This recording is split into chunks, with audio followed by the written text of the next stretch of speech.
Before we get started with today's show, be sure to check out ESPN Daily, our podcast that's putting out an episode every single weekday, rain or shine. Some good episodes this week are Kirk Goldsberry on how Michael Jordan would fare in the modern NBA and Jeff Passan updating MLB's plan to save the season. Subscribe to ESPN Daily and The Right Time wherever you get your podcasts. Also, we're going to be discussing Jordan and the Bulls' first championship with BJ Armstrong on the Right Time Book Club here in a little bit. But remember to tune in to The Last Dance. The series continues this Sunday at 9 p.m. Eastern. It was never going to be easy, of course, and the incredible challenge of winning a sixth title in 8 years and completing a second three-peat only grows more challenging the closer Michael Jordan and the Chicago Bulls get to the ultimate goal in the spring of 1998. It's the final two episodes of The Last Dance this Sunday at 9 p.m. Eastern on ESPN. Catch up on every episode on demand and in the ESPN app. If you don't have access to ESPN, go to ESPNAccess.com to sign up today or listen to the Wrap-Up podcast hosted by Jalen and Jacoby immediately following the broadcast. Our coverage of The Last Dance is brought to you by State Farm. When you want the real deal, like a good neighbor, State Farm is there. Coverage is also brought to you by AT&T.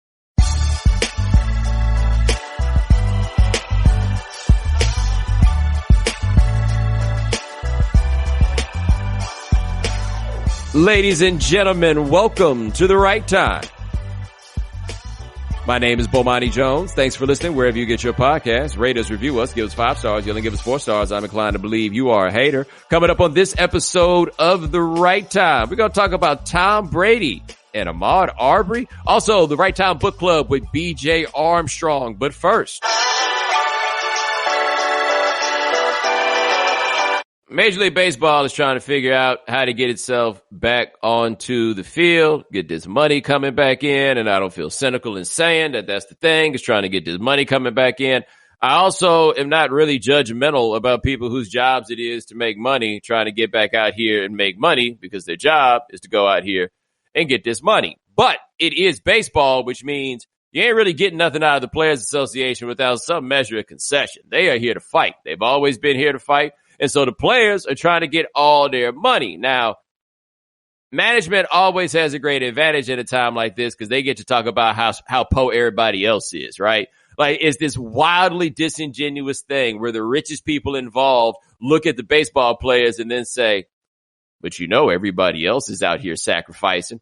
Ain't nobody in charge actually sacrificing here, right? Like, that's the big thing to think about. The big money, they might be losing money, but they're not really sacrificing money. Some of them might be like holding on to bottom line type stuff that's not necessarily in their favor because they're not laying people off. I guess there's a handful of folks, but they're not really looking at this truly as sacrifice. But everybody want to look at the players and they want them to sacrifice. And the players are like, yeah, I hear you. Let's talk this out a little bit more. And so this got us to Blake Snell.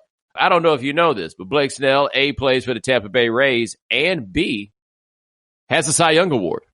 I first became aware of him when he won the Cy Young. This seems to be happening to be more and more in baseball. The Cy Young in particular. What's buddy's name? They used to pitch for the Indians. Corey Kluber. I had never heard of Corey Kluber until he won a Cy Young, and they were in the playoffs. I don't know when this happened. It's not like I dislike baseball, right? I don't know when this happened. You asked me who won the Cy Young Award in 1989, I can tell you. You asked me who won the Cy Young Award in 2017, and I'm like, was that Blake Snell? I know it's in there somewhere. But anyway, Blake Snell was on Twitch because that's what everybody's out here doing. They try to engage with y'all, talk to y'all about stuff. And so he was on Twitch and he was talking about, how he feels as a baseball player about the idea of coming back and some of the concerns that he has about coming back. And it sounds like this. Bro, Blake, play for the love of the game, man. What's wrong with you, bro? Money should not be a thing. Bro, I'm risking my life. Is that Blake Snell or Tony Snell? He does have a really deep sounding voice, does he not? Yo, like that does not sound like I expected Blake Snell to talk. Ladies and gentlemen, let us enjoy Blake Snell. Money I signed to be getting paid. I should not be getting half of what I'm getting paid because the season's cut in half, on top of a 33% cut of the half that's already there. So I'm really getting like 25%. On top of that, it's getting taxed. So imagine how much I'm actually making to play. You know what I'm saying? Like, I ain't making. And on top of that, so all that money's gone. And now I play risking my life. And if I get the Rona, on top of that, if I get the Rona, guess what happens with that? Oh yeah, that's in my body forever. That damage is not going to be like the damage that was done to my body. That's going to be there forever. So now I got to play with that on top of that. So y'all got to understand, man. For me to take a pay cut is not happening because the risk is through the roof. It's a shorter season. No, I got to get my money. I'm not playing unless I get mine. Okay, and that's just the way it is for me. Like, I'm sorry if you guys think differently, but the risk is way the hell higher and the amount of money I make is way lower. Why would I think about doing that? Like, I'm sorry. So in my head, I'm preparing for next season. I'm actually preparing for right now as if I'm preparing for next season. It's super weird, man.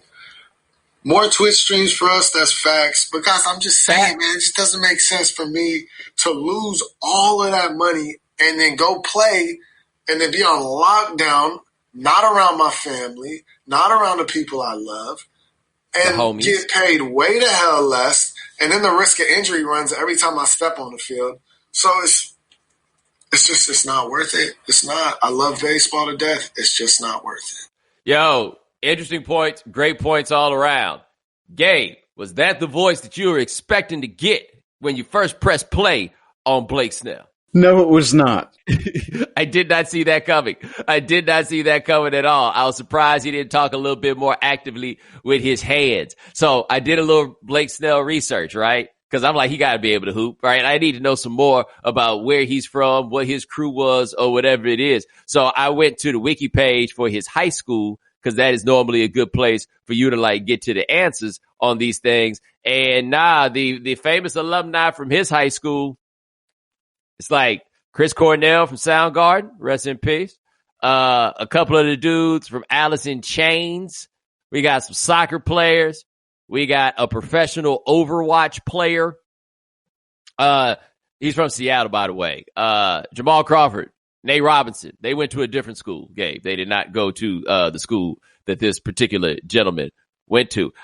Who is he? Where did this happen? Where was he radicalized? Who is he hanging out with, like in the present day, that's allowing him to maintain his practice at this tone? I have all the questions. Maybe he did the college thing, but I don't feel like you're going to be hanging out with a lot of black folks on the college baseball team. It appears that he, straight out of high school. I don't know where this came up. Somebody in my mention said they want to see his prom picture because they know he got a ball fade and a charming young African-American lady on his arm. I think it's totally possible. He had all these deep points, and I am just like skipping over all of those and just getting to the part that we find to be entertaining. I will say this, though, about the points that he made, because I feel like it's germane to this. We should talk about it. Hey, if he says he doesn't feel comfortable doing it, then that's that. You know, like I thought that he made a fairly compelling point because on one level, you're going to have a hard time convincing people that you're going to go to work half the time and therefore you should get 100% of the money. Like most people are just not going to buy that argument.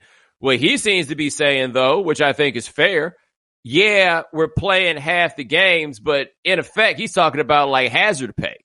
You know, you're putting us into a particularly vulnerable position. Therefore, we should keep our money. And there's an argument that the owner should pay them in spite of, just because the owner's got to keep this thing going for when it is back to running on all cylinders. You know, like all these things, there's something to what he's talking about. He also made a point, and this is something that I think is lost in the larger national discourse, not just the one about sports when it comes to talking about this virus. People seem to act like just as long as it doesn't kill you, it's no big deal, right? Like the continuum of outcomes is treated as have no symptoms or die. And as long as you don't die, then they're treating it as like, okay, it's just this thing that you're going to have for a little while and you got to shake off. This stuff is doing like permanent damage, apparently, to people's lungs. You know, like people's lung capacity is being permanently altered, which, you know, really big deal if you are going to be a professional athlete, right? It can't just be, okay, you lived. Yay, way to go. There's a lot more that's going on with it. As I read more about this, and I'm honestly reading less now than I had before, because I'm just like, I just don't want to get it. Like, no matter what I know about what it might do to me, me reading it ain't going to change whether I get it or not or how I am personally affected. Like, I wish that if you got it, you could be like, but hold up, I've read everything. And the virus be like, okay, cool. You showed me some respect.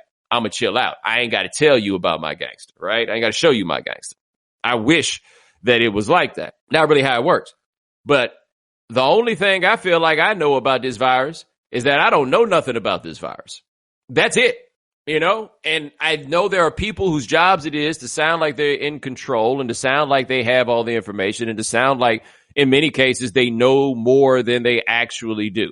I feel fairly confident saying all I know is that this is bad news. That's it. And so if anybody tells me that their response to this is, I don't want to put myself in a position to be around it, and if you're going to make me be in a position to be around it, you're going to have to pay me handsomely, I can't be upset with you about having that particular risk calculus. I just can't do it. Like, look, man, you got too many people that you see on television who are telling you that everything's cool while themselves taking every precaution possible. You know, like the people who are saying the most that it's all good, baby, you can go out here in these streets. I find it unlikely that many of them are actually going to be there, like the places where these messages originate. Those folks aren't out there kicking it the same way. That personally gives me pause about reentry into society and everything else. And with all the people that you got to be around in baseball and in the ways that you got to be around them, it makes me worry. Like, we played those Korean baseball games right now on ESPN because South Korea seemed to have that thing under control. But they went from having that, like, nobody died today type stuff, and it got real chill, and then they went back out there. And then it started bubbling back again. I can't fault anybody who says they don't want to be the person that has to go out here and deal with this. I can't fault anybody that says they don't want to be in a position to be vulnerable. Now, this is an important part to me about like a cat like Snell. If Snell is saying, in order for me to pay, you got to give me all my money. If I don't play, then fine, don't pay me. Boom, I'm with him. You know, like if that's what he says, I'm with him, because that is the alternative. Like, that's the next choice. Is like, this is what you have to do to get this money. And if you can live with, all right, well, holler back at me when I can come out here and get this money safely, then there's no argument that anybody can have against that man. He's willing to make the trade-off, right? He's not doing necessarily what you would do, but he's willing to make the trade-off. And if he's willing to do that, then boom, there we go, right? But I will be very curious to see what the owners are going to have to do with the players to get this done. Because one thing about this is, in times like these, people who got money see opportunity. Like, this is a chance for them to come up in times like these because they can play the long game. You know what I mean? Like, you think about people that's got a lot of money that do the investing and stuff like this. Stock market right now looks like it's okay. If that thing bottoms out, rich people are like, cool, I'm going to just put more money into this thing, come up off that, and then eventually get my money back on all the other stuff. Because for them, they see opportunity. And with the baseball owners, what they also see in part is an opportunity to get a salary cap. They see an opportunity to do this by means of revenue sharing, as opposed to the kind of free market Wild West situation that they have as things stand presently. When you think about things in this kind of context, you got to look at the players and understand why they don't trust none of it. They don't believe none of it. No. So pay him or don't. And if he's willing to sit down, I don't know what you mad at. Ain't like you watching the Devil Rays. Well, they ain't even the Devil Rays no more. Clearly, I don't watch the Devil Rays neither. All right, to the stuff that's not necessarily fun, but I think is noteworthy. I think a lot of you are familiar with the story of Ahmaud Arbery. He's a young man who was 26 years old. He was jogging in Brunswick, Georgia, a town way south in Georgia. And while he was jogging, he was pursued by people who lived in the neighborhood, chased down and shot to death. You are welcome to Google the particulars of that case. There's nothing I can tell you that's going to make it any different than what you see or read. I did not watch the video, as there was video, because quite honestly, I just don't do that anymore. But you can go check out what's going on there. The video became widely available for people to see. I want to say on May the 7th is when it really started bouncing around.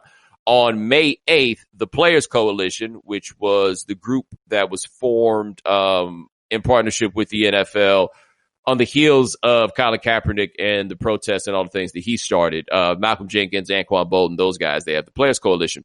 And the Players Coalition wrote a letter to the Department of Justice asking that the FBI take over the case. It's one of these where the local authorities weren't really investigating, right? And so they asked the FBI to get involved in the case. There were over 50 people who signed the letter. Some of them, by the way, some interesting names. Steve Kerr's name is on the letter. Stan Van Gundy signed the letter. You had some former players, Sean Alexander, former NFL MVP. His name is on the letter. There were also over 20 New England Patriots who signed the letter. I believe the McCourty twins are heavily involved in that. Julian Edelman is someone who signed the letter. And a guy who no longer plays for the Patriots signed the letter, and his name is Tom Brady. And I am very interested in two things when it comes to Tom Brady signing that letter. Number one, the mere fact that he did something so intentional. Right? Like the fact that he signed that letter at all surprises me. And number two is not surprising, but it's something that I want to talk about, which is we will make a full day of news out of anything that Tom Brady does. We'll talk for days about Tom Brady accidentally walking into the wrong house. We'll get on TV and talk about Tom Brady putting it on Instagram that he's working out in his backyard wearing shoulder pads. Tom Brady puts his name on this letter, and we don't really talk about it that much. Now, I'm on the emails when the new stories come around. It got to me, right? ESPN.com had it high up on his list of top headlines when this happened. But I still feel like there are a lot of you who are hearing this for the first time from me. And we all got to admit that's kind of backwards, right? Like it's backwards on a number of levels. It's backwards, of course, on the level that, as I said before, we talk about everything else Brady does, how this wouldn't be a big deal, number one. Number two, I would think that it would jump off the page as news just because this would seem to move in contrast with that hat he left in that locker that one time. That we will never fully know his intentions on, but it didn't seem to be unintentional. And so we spent a lot of time, I think media did, they asking him about that and trying to get an answer out of him about that one, which I think was a legitimate thing for people to do. And maybe there'll be another opportunity to do it with this matter, but I'd like to know more about why Tom Brady decided to put his name on this. Like a dude who has avoided controversy at every turn made the decision to put his name on something that is decidedly controversial in the eyes of a lot of people. Like a lot of folks, when I mentioned this on Twitter a couple of days ago, somebody was like, this is a layup for Tom Brady. Ain't really no such thing as a layup when it comes to sticking up for black people in public. Like not on something like this. There really aren't that many layups. But this is why I wish all parties involved would say a little bit more about this. What I have worried about when it comes to the Players Coalition is that the NFL is in partnership with them, but largely through money, right? Like they throwing some cash in their direction. It's a donation in large part. Now, the Players Coalition has gotten some good placement. Like they had a Super Bowl spot. I mean, like PSAs, I guess would be a better way to put it. But they had those. Like I don't want to pretend as though the NFL as a league has totally ignored the work that the Players Coalition has done. But I don't think that it's necessarily publicized like in some ways that should matter. Like the bill that passed in Florida about getting felons the right to vote. The Players Coalition was heavily involved in that. By the way, Stan Van Gundy was also heavily involved with that. But the Players Coalition did that. Like, there's work that they are getting done. But I have always felt and believed that the best that the Players Coalition can do is going to happen when the league puts some of its credibility down with this. Not just its money, not just its logos, but when you get some real big, important, significant names, then they decide they want to come stand behind this. And I mean white people specifically, right? When you got some big white names that come out and they say, hey, this is important, just like it's important that we raise awareness about cancer, just like it's important that we support the military. That's when I think you have the potential to really make something happen, because the NFL's money is cool. The NFL's platform is cool. But the affection that people have for the NFL does that transfer over to the way that people look at the causes that the Players Coalition supports? Now, I have always felt, when we talked about this when it first came around, that the messaging from the NFL, or the language that they use when they talk about the Players Coalition, is they talk about it as, we want to help these guys do things to help their communities. Where I believe the NFL's messaging should be, we want to do something to help America. Right? Like, it needs to be positioned as though you're doing something for your fellow citizens, as opposed to, this isn't actually our problem, so we're going to help these guys fix what is their problem over there. No. Somebody like Brady, who is the establishment at this point, right? Like, he's not an NFL owner, but he is as close to that as a player can be, in terms of the respect that he commands generally. Somebody like him putting his name on it, even if he's not in a commercial or anything like that, the fact that he puts his name on it is lending his credibility to the matter, right? And there is a certain measure of risk for him in this. And I say that because it don't take much for somebody to look at one of these cases and find their escape hatch, right? So the way the story went about this dude is, somebody claimed there'd been like some string of robberies or something like that. And so they were on the lookout for the robber. And so they saw the guy jogging and they thought that he might be the robber. He didn't have like sacks of stuff over his shoulder or anything, but they thought that he might have been the bandit who had been robbing people. That's what they say. A few days later, you get a video that comes out of the dude walking around a construction site, like, while nobody was there, which I guess is presented to give credence to the idea that maybe, there was reason to think that he was, in fact, the robber. You can decide whether or not that's credible, right? That's enough for a lot of people to be like, oh, see, this isn't a thing. And then to look at people like Brady, even though all he did was put his name on a letter, then look at people like Brady and be like, see, we said wait for the facts. He was like, actually, I was trying to ask somebody else to go get some facts. But that don't matter, right? Like, people are not logical about these things. People are not rational about these things. That's why people like Brady typically stay away from these things, because it's not as though we're dealing with good sense when we deal with people about these things, right? That's not really how it goes. But he's putting his credibility, in a way, on the line by putting his name down on this thing, okay? That doesn't make him some kind of hero necessarily, but you should probably give more attention to the whole matter, because things are going to get done when somebody like Tom Brady can trade on his visibility, to trade on the respect that he receives, to give attention to this larger cause, right? That's the best chance you got for getting something to happen, is somebody in a position that he's in using that to bring more attention to something else. Are y'all deciding that you're just going to ignore this? Right? That of all the Tom Brady things, of all the irrelevant things that we can worry about when it comes to him and what he does, now's going to be the time that you turn your head away.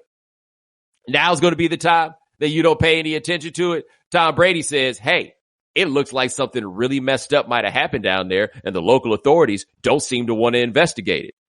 FBI, you should look into this, right? Now you don't want to listen? Now Tom Brady's not a star? Now what Tom Brady does doesn't matter?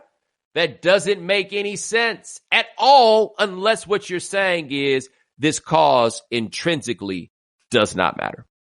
What he's talking about here is something that does not concern me. I am not concerned with it, right? So again, I can't blame you if you didn't know that Brady put his name on it. And if you're the type of person who did not know about this story and you believe in Tom Brady in such a way that you hear him talk about something, you're going to go check it out. Okay? Then you should go ahead and do that. But my industry and everybody else, when Tom Brady puts his name on something like this, we should treat him like he's Tom Brady. You know how it is that we treat Tom Brady. When Tom Brady here's the thing about it. Like with the hat, for example, the Make America Great Again hat. And I said that he got some questions about it, but he got so many, right? Like, people were looking for reasons to move on from that one. Okay. He didn't want to talk about that anymore, so we didn't talk to him about it anymore.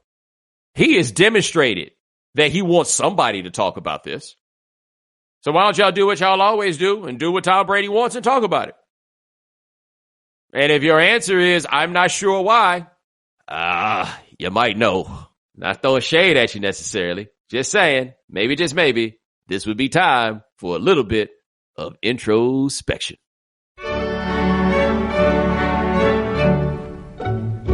All right, ladies and gentlemen, it is our fourth episode of the Right Time Book Club. This year we are reading the Jordan Rules, but look at the 1990-91 season for the Chicago Bulls. We have had J.A. Adande on. We've had Vinny Goodwill of Yahoo Sports. Last week we had Joe Dumars, and this week joining us, he's three-time champion with the Bulls. He is now the Executive Vice President, Managing Executive of the Wasserman Agency Basketball Division, B.J. Armstrong. My man, thanks so much for joining us. Oh, it's a pleasure.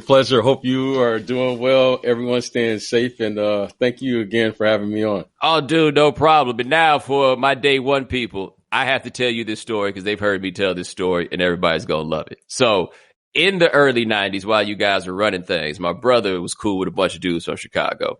And they got this story that they had crashed some party they're not supposed to be in. They're underdressed when they get there. And they're like, all right, so what's our plan for when, how are we going to stick around here? And they said, all right, well, you're BJ Armstrong. And so they decided that one of these dudes was going to be BJ Armstrong. Except the problem is, like, in the early 90s, being BJ Armstrong, that's a big deal, right? So it starts getting around the party like, yo, BJ Armstrong is here, right? They just there lounging, yo, it's BJ Armstrong. Yo, it's BJ Armstrong. Yo, it's BJ Armstrong. And then out of nowhere, one dude pops up and goes, what? That ain't no goddamn BJ Armstrong. and so now the wheels have come off the plan. And so one of them was like, all right, I'll figure it out. He's like, hey, he may not be BJ Armstrong, but he's my boy. To which the response was, hey, who the are you? So just so you know, being BJ Armstrong can get you somewhere until they realize that you were not BJ Armstrong. Well, I'm sorry I caused you all those problems. I'll tell you, that is gold standard story in my life. So now that we got past the warm-up portion of the process, BJ Armstrong's story time before we get to Sam Smith's story time. And for you, when the book came out, what was that like being on the team? Well, that was kind of the first time where I remember it wasn't like disruptive, but it was like, okay, the thing that we hold most sacred, which is our place in the locker room, our place together, that had, suddenly now that was being threatened in a sense. But I think the guys, or at least my feeling was, is I was still committed to making sure that we finished what we came here to do. And, but, I think we understood it. I think we understood that what celebrity and, winning and being a champion is all about. And that for the first time that there were outside forces trying to figure out what was going on internally, but we were able to withstand that. I think everyone understood what was going on. And then we were able to persevere and eventually continue and win a championship that year at 93. Yeah. Also, at least my conclusion for reading it, I didn't feel like anybody really came out of it looking that bad, though. That would be something I'd be very nervous about before it came out. But I didn't come away from that feeling like, wow, anybody was a bad person or anything like that. No, I mean, at the time, I didn't read it at that time. But the thing that we had all done then, and here we are 30 years later, and we're still recounting those stories because we understood that as a group. And even though there were some things that came out in the book, we still felt that, what, we can figure out how to, hold this thing together. So, it is what it is. That's part of the territory. And but we had a team full of professionals. So, it was kind of business as usual for us. Yeah, and I think there are a couple things that jumped out from this passage that particularly involved you. One of them was the idea of you going to read books on geniuses to try to relate better to Michael Jordan. Did that work? Well, I don't know how effective it was. I was, I just wanted to keep myself intellectually, challenged, I guess, in the NBA. It's not like we were doing anything that was spectacular as far as you learn your plays, you learn your schemes, and you just kind of repeated it, every single day. So I thought it was a great opportunity for me to understand something that I hadn't seen before, which was I saw a player who was playing with a level of creativity. He had an imagination in the way he played. And And when you read, you figure, you just kind of do things, right? You do a layup or you focus on the fundamentals of the game. And suddenly I saw a player that had a very creative way about going about his business. And he wasn't like most players where he would play, me versus you and the matchup that, you have to take every single night. He was playing against 1 versus 2, 1 versus 3, in some instances, 1 versus the team. There were rules how to play. So I just thought it was very creative. He had an imagination, and I just took it upon myself to try to understand how could a person ascend to something that was like very methodical, right? You play the game, you start the game, you go through your routine, and suddenly he was doing things and doing it in a very creative way.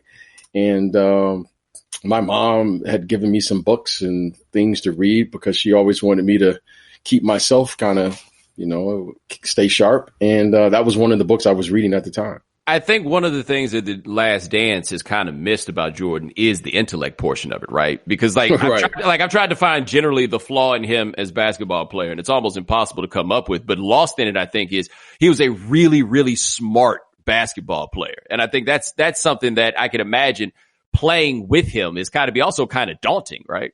Well, yeah, I mean, as good as he was physically, because he had incredible physical gifts, intellectually, he was a master at really understanding the game of basketball. And when you talked with him, he not only knew what he was supposed to do, he knew what you were supposed to do.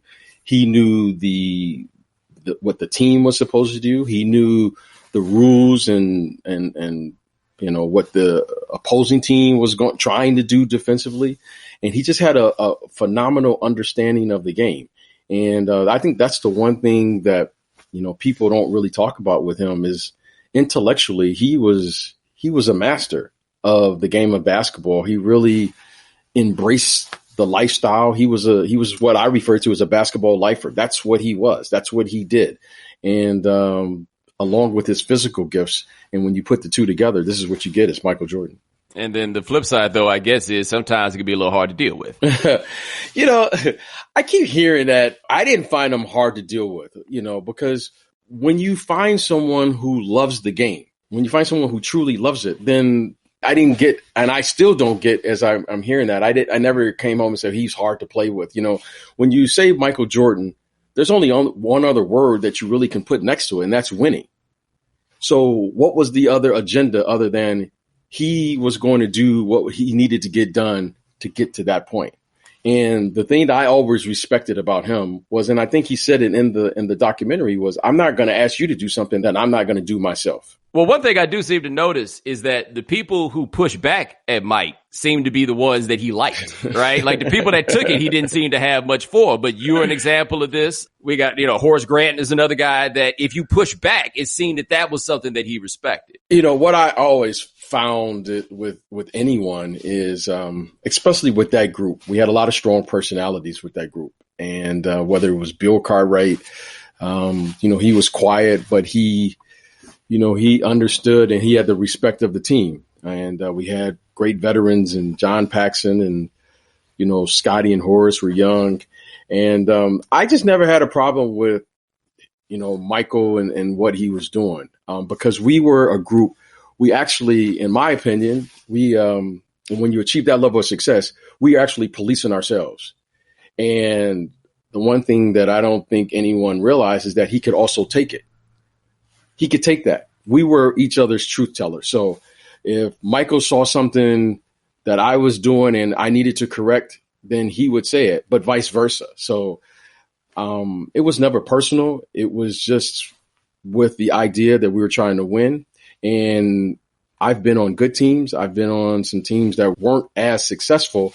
And if you're going to be successful in that league, you have to be truth tellers. And we were a team that was committed to being truth tellers. So to me, it was nothing out of the ordinary to say that because our relationship was built on the foundation of trust. And if you're going to play and you're going to win, then you have to make yourself vulnerable. And that's what we did. And so I never had a problem with any of the guys telling me their truth because that's what it was all about. Well, one thing I thought that was interesting in reading this book, and we were talking to Vinny Goodwill about it, is he thought it was interesting for him to go back and read it and be like, oh, so NBA teams are all the same. And what he meant was just that you have all these combinations of interest in different people and everything else. And he had primarily covered teams that were bad, but a lot of the characteristics that are there on those teams are also on the teams that win, right? Like it's always going to be something. Yeah, playing in the NBA, and once I left the Bulls, I found this out. Like, winning covers a multitude of sins. Every team has the same exact problems, except when you win, they just get swept under the rug. So, if you're going to win, you got to find a way. You have to be committed to do what you need to do no matter what. That's the difference between the good teams and the teams who don't win, is you just find a way. So every team is going to have problems. You have, problems with, guys. Some guys may feel they want more shots. Some guys may feel they want to be involved in different plays, or they want to be utilized in a different way. That's fine. But when you get on the court, what separates those groups are the professionalism that's required. And once we got in between the lines, anything that was going on outside of it really didn't matter to us. Now, and in this season, the book characterizes it as you had reached that point in your career where you would like to have more shots. Well, it wasn't more shots. It's just that if you're going to play, then play, right? You can't just have like, when you're out there playing, if I'm playing against, like, say, a top guard in the NBA, that guard is going to come at me, right? You want to be able to compete as well.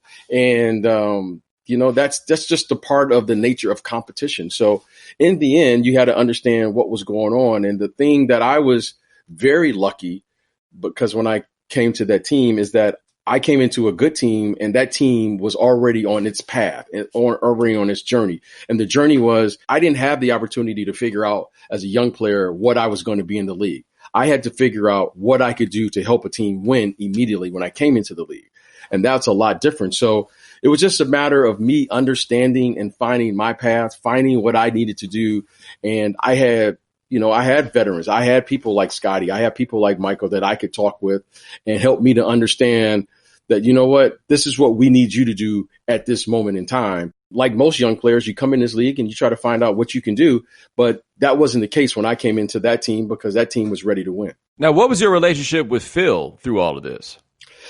Phil's first year was my first year. And, Phil had a lot of pressure. I didn't have a problem with Phil as far as what we were doing. It was that Phil never really said anything. Like, when I said anything, Phil never came to me and said, BJ, this is your role, or BJ, this is what we expect of you.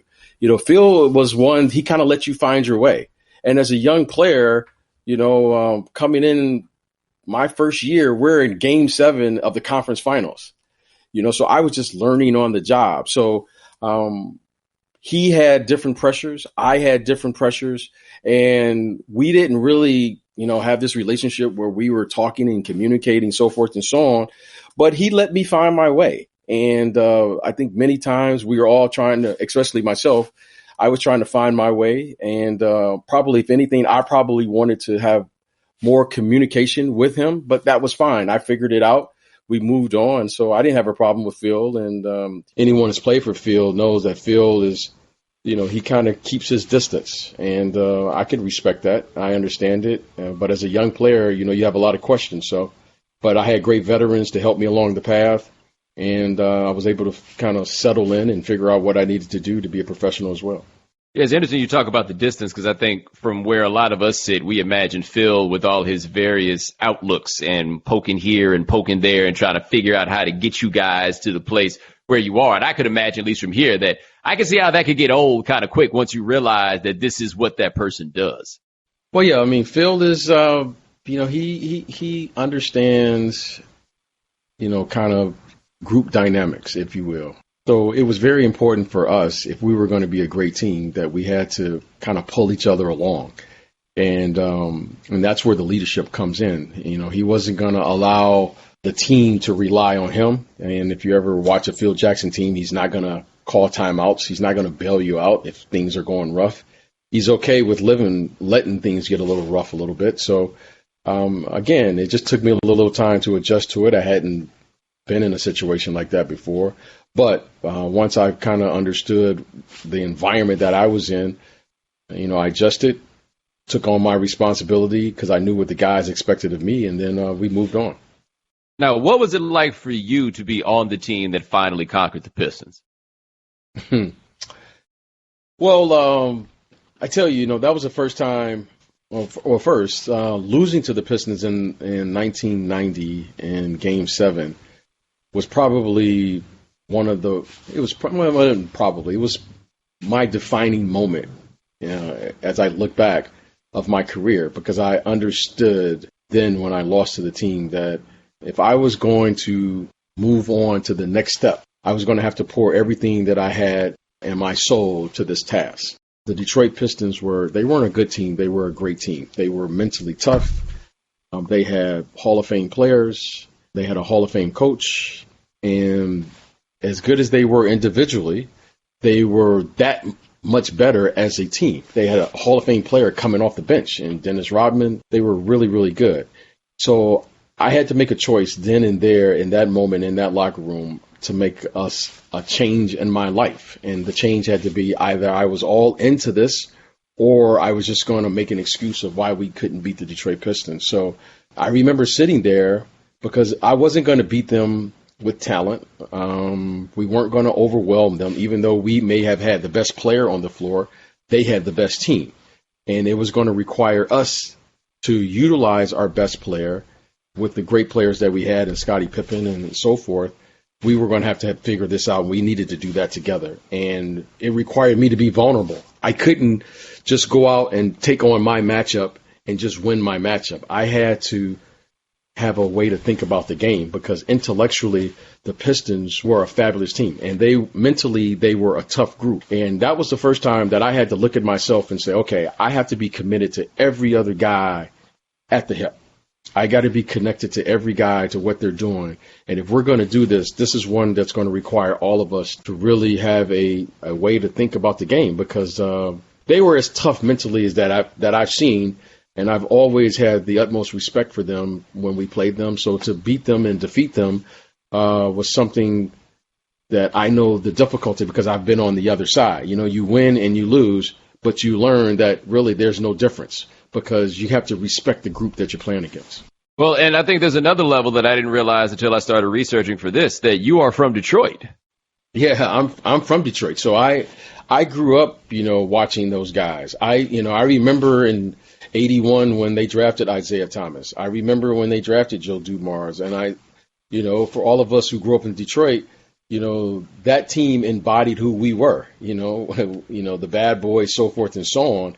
I like to always tell the story, during those times, my parents would tell me, hey, we hope you do well, but we hope the Pistons win. I mean, that was my whole family. So I understood that. I understood what that Detroit team meant to the city of Detroit. And, growing up there as a young kid, I looked up to the Pistons and I looked up to see how they was making progress. But when it came time to play them, I had to figure out what I needed to do and be a professional and play and overcome that as well. So you guys get past the Pistons. You win the series against the Lakers. Now you are champions, right? Like the moment that you realized you were an NBA champion, for you, how did that feel? I remember when we won. It was when I first realized that if I was, what I thought I was going to feel didn't happen. I used to always ask myself as a kid, why come everyone cries when they win a championship? Because if I ever was to win a championship, I'm just going to be celebrating. It's going to be fun. And when I won, you're overcome with this sense of I don't know, it's like emotion. I have no idea. I can't explain it because it had never happened before. But you feel all of the losses, you feel all of the workouts, you feel all of the things that got you to that point. And then suddenly when we won, I remember I had this feeling of I can't be happy. I couldn't trust being happy. Being happy meant that I was going to get comfortable. I was going to get complacent because I knew then everything that I did to get to this point, and I didn't want to give it up. I wasn't ready to give it up. So I remember I was like, okay, if I'm here there's some young guy that had the same feeling that I've had the year before, right? That's Right. trying to get after me. And that next year, we were better in 92 than we were in 91. And I think everyone kind of, I don't know if everyone felt that, but I certainly had this feeling of never trust happiness. So I became really consumed with making myself as uncomfortable as I possibly could. And I've always kept that with me. Like, I'm comfortable being uncomfortable. If I'm comfortable, I don't want to be there. I just want to be uncomfortable because I always want to disrupt myself. I always want to keep myself on edge. So that was my thought process then. It's kind of like my little secret that I've always carried with me is to never get comfortable. I remember that's what I felt, and that's how I began to work from that point moving forward. Well, how much did it improve your confidence? Because one thing Jordan has said in this documentary, that a big part of this is the confidence of knowing that you can do it. Well, yeah, it's one thing to talk about it. It's one thing to think you can do it, but it's another thing to go out there and execute it. So the execution of any idea, to me, is the brilliant part of actually going out there and completing the task. So now we were there. Now we saw it and we experienced it for ourselves. And once we experienced, getting through our own, I remember game one with the Lakers. That was our first year in the finals. We all were a little nervous, but we quickly got over our nerves and we quickly got over the excitement of just getting there to like why we were there. We were there to first establish that we were there to fight. Then we were established that we were there to win. And then we eventually were able to execute it. So the execution of it is great because now you have an understanding of what needs to be done. You understand, back then it was a 2-3-2 format. You understand how to play in that format as compared to a 2-1-1-1. So you begin to have this inner confidence of saying, I know what needs to be done, and you pick and choose your opportunities when they present themselves. So we were a very confident group that way. All right, now, I want to ask you a couple questions about things I had seen in The Last Dance. One of them being with the press conference where Michael retired in 1993. Do you enjoy as much as we do seeing you with the Lokes on and the White Sox hat looking like Eazy-E posted up on the side? Well, I'm going to tell you, all of my friends, they called me immediately after that. They was like, that's you. That's how we,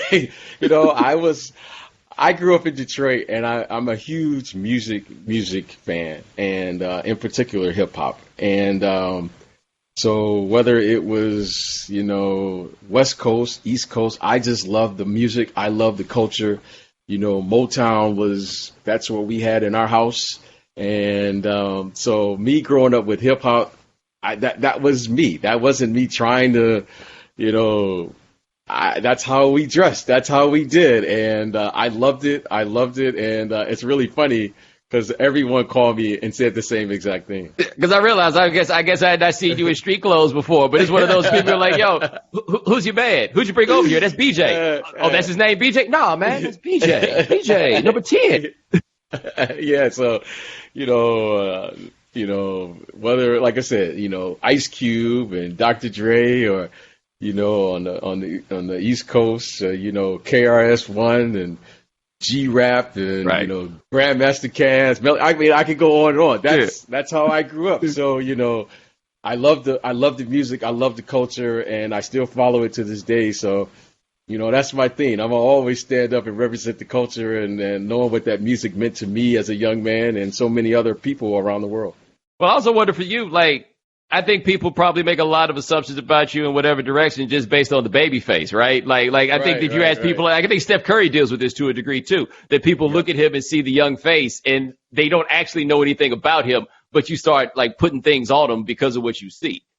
Yeah, for sure. People see me and, I've always had this young face and my parents look young and so, that's where I got that. But again, I grew up right in the city. I grew up, that's just how it was. Hip hop was a part of my life and it is a part of my life. It's a part of, who I am. And, growing up there, I remember when Jay Dilla and all of those people was coming out of Detroit. And, like I said, that's it's kind of funny. Because my kids now, they were like, Dad, what were you doing with your hat and your glasses and all of your things? So it was funny though. Another thing was I'd forgotten before watching it about in the 98 Eastern Conference semifinals playing against the Hornets, and you guys had that game. And I wonder for you, the moment that you realize, oh, Mike's not going to be happy about this. Like, we're getting that other Mike the next game.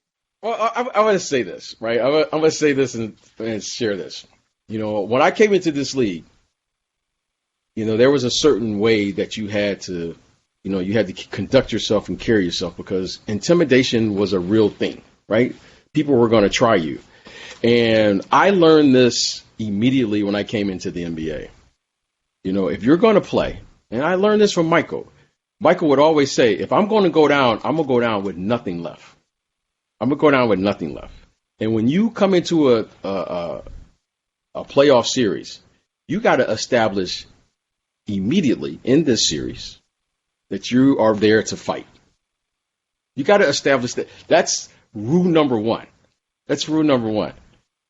If I didn't do that, what I did in that series, I would have gotten a call from every player, in particular, Michael Jordan would have called and said, what are you doing?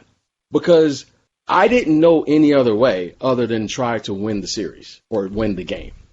If I didn't do it, Michael Jordan, without question, would have called and said, what are you doing? That's not you. Because that's not the mindset of what we all stood for. Right. Now, so I had a choice. Either I was going to fight and I was going to get that call, or I was going to get that call from Michael and he was going to be upset, or I was going to not fight and get that call. So I did the only thing that I knew how to do then, and the only thing I know how to do now, which is, yeah, I may lose. I may lose. But if I get in the right punch, I might win. Okay? Now, I learned that from him. I learned that you can't be in this league with fear. And I was going to play fearless. Now, talent and all those things, look, it is what it is. But if you're in a fight and you get in the right punch, you might win. You might you might get the right punch in. It might be your day. And that's how you play. That's why you compete. You can't go out there worried about winning and losing. You got to go out there and give it your all. That's why it's funny to me then. It's funny to me now because you know what? That's what you did. Every single day you come out there, it might be your day. It might be your day. So as much as, probably, Michael was going to do what he had to do, but there have been many days in practice, I got my shot in. And there's many days of practice, I won some of them games too. He didn't win all of them. Right. I won some of them. So that's why you compete. Now, clearly, I knew what was going on. He knew what was going on. But that's why you play. And that's what was fun about it. And then, you know what? Was really funny is that we could still laugh about it. We could still laugh. So it was funny. You play, you work hard, but I want to keep everybody sharp. He was keeping me sharp. I was keeping him sharp. And afterwards, you move on because competition, that's what this league is really all about. Now, I want to ask you, in your current capacity where you are a player agent, what's the world like with COVID-19 as a player agent right now? Well, it's been like most. It's been, things have really been disrupted. We don't really know, what this is going to really look like when we come back. If anything, in trying to gather the information, there's going to be a new normal, right? And we don't know what that new normal is going to be. What is sports going to look like when we all come back? The communities and things in which all of these players play in, everyone's trying to figure out, their safety, not only for the teams, but safety for themselves, their families. Can we play? Are we going to play with fans there? Are we going to play in strategic locations? No one really knows. And so this has been probably one of the most unique things I've ever experienced, because not only do I represent players here in the United States, but players all around the world. And when you see different countries, the reactions, what's going on, it's been something to see because everyone has been affected by this. Everyone has had someone that's been close by, and so the safety of all has been first and foremost for all, right? Because you have families, you have kids, and we're going to have to figure out the risk reward of this coronavirus, because right now we currently don't have a cure and we currently don't have a vaccine. So I know everyone wants to get back to their normal, whatever that normal may be. And in this case, I know players want to play, but at the same time, it's been one that I can't say any of us have the answers at this time. And I feel like it kind of plays a little different in the NBA right now. Like, it's a different discussion with baseball because the season is getting close to starting, and now we start looking at, like, most of the NBA checks have been paid for the 2019-2020 season. Baseball, yes. These are new checks. And they're like, hey, so what are we about to do? Right. Yeah. So, and that's the business of it. So, I would begin to think that, hey, look, everyone wants to try to figure out what this could look like. Because once you do start, whenever that may happen, right, whether it's, 6 weeks from now or 8 weeks, whenever, or maybe it's into next season, what you don't want to do is stop once you start again, And so we'll see how that plays out. I think there's more information that needs to be gathered. I think what Adam Silver has done is I think he's kind of laid out strategically, and he's beginning to lay out strategically the possibilities.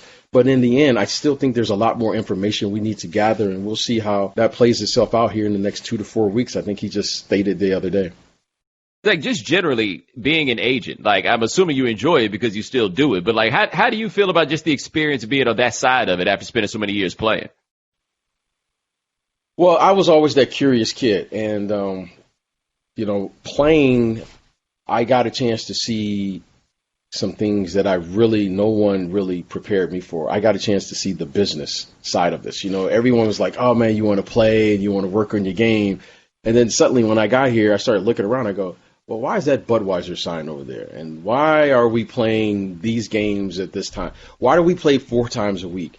How are they, scheduling all these arenas, so forth and so on. So I was just very curious. And then when I got done playing, I went and worked in the front office because I wanted to understand the business that I had just walked into. I walked into this business, like, how did I get drafted? How do you really make a trade? What is free agency? So I wanted to know the business side of this because when I was playing, I saw a player who was playing basketball, but he also was able to create a business. So it was the basketball business. Suddenly, when I ended playing, games were on ESPN, games were moving to cable television, DirecTV, and the explosion of the game was beginning to happen. And I worked in the front office because I wanted to know how this worked. Like, there was expansion. When I saw 2 expansions, I saw the Charlotte Hornets when they came in, and then the Orlando Magic. Then I saw Toronto Raptors, and at the time it was the Vancouver Grizzlies before they eventually moved. So, how are these teams able to capitalize, and what were they doing? So I was that kid, and then that eventually brought me over here to the agent side. I probably should have known all along, because, I've always had an affinity for the players. And I had so many questions in my own mind as a young player of how this business works. And I think that's probably how I got here. I never intended to be an agent, but I just always wanted to know, like, all of these things. Like, how are they building these arenas? I remember when the Detroit Pistons built the Auburn Hills, the Palace. Like, how did that happen? Like, how did they build these arenas? And why did they have these suites? And why were these big, scoreboards there? So I was just intrigued about all of those things. And then suddenly there was an influx of, foreign players were coming into the league. And they were asking us to take trips abroad. So I was just looking around going, oh, this is a global thing. And then I had to figure out how it really worked. And I wanted to know how it really worked. That actually gets to something in the Jordan rules. Scottie Pippen signed the contract that later became the big thing in The Last Dance that caused him all of the problems. You were a player while it was going on. Now you are an agent and seeing what that was. I have been talking to people and I said, hey, man, Scottie made a trade. He decided to go long-term security, and then the long-term wasn't as good as he wanted to be. So, like, as an agent, how do you handle a situation like that where the client wants something that you don't think is the best idea?